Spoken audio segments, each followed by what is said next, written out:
Évangile selon Marc, chapitre 3. Jésus entra de nouveau dans la synagogue.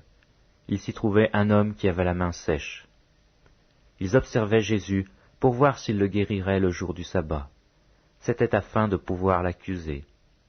Et Jésus dit à l'homme qui avait la main sèche, « Lève-toi là au milieu. » Puis il leur dit, « Est-il permis le jour du sabbat de faire du bien ou de faire du mal, de sauver une personne ou de la tuer ?»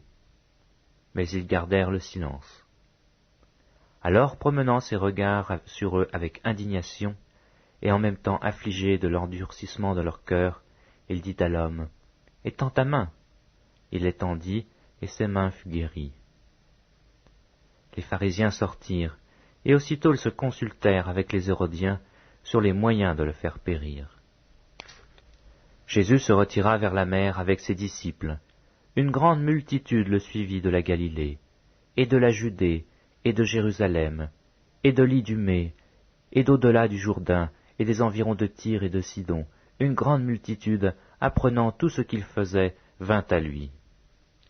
Il chargea ses disciples de tenir toujours à sa disposition une petite barque, afin de ne pas être pressés par la foule. Car comme il guérissait beaucoup de gens, tous ceux qui avaient des maladies se jetaient sur lui pour le toucher. Les esprits impurs, quand ils le voyaient, se prosternaient devant lui et s'écriaient « Tu es le Fils de Dieu !» Mais il leur recommandait très sévèrement de ne pas le faire connaître. Il monta ensuite sur la montagne. Il appela ceux qu'il voulut, et ils vinrent auprès de lui. Il en établit 12, pour les avoir avec lui, et pour les envoyer prêcher avec le pouvoir de chasser les démons. Voici les 12 qu'il établit.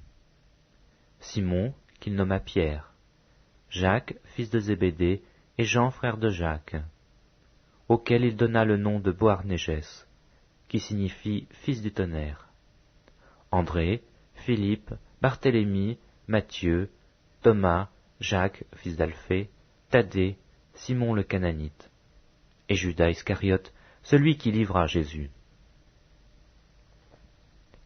Ils se rendirent à la maison, et la foule s'assembla de nouveau, en sorte qu'ils ne pouvaient pas même prendre leur repas. Les parents de Jésus, ayant appris ce qui se passait, vinrent pour se saisir de lui, car ils disaient « Il est hors de sens ». Et les scribes qui étaient descendus de Jérusalem dirent « Il est possédé de Belzéboul. C'est par le prince des démons qu'il chasse les démons. » Jésus les appela et leur dit sous forme de parabole « Comment Satan peut-il chasser Satan? Si un royaume est divisé contre lui-même, ce royaume ne peut subsister.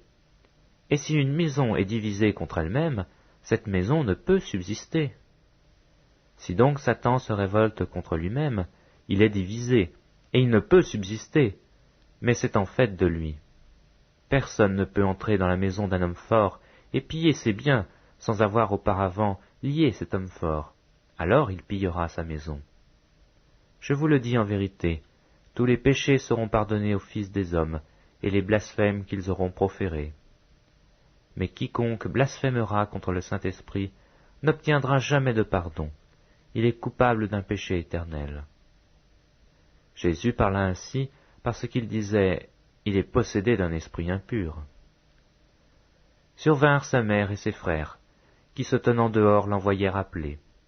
La foule était assise autour de lui, et on lui dit « Voici, ta mère et tes frères sont dehors et te demandent. » Et il répondit « Qui est ma mère et qui sont mes frères ?»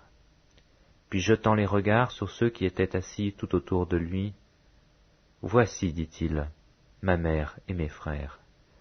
Car quiconque fait la volonté de Dieu, celui-là est mon frère, ma sœur et ma mère. »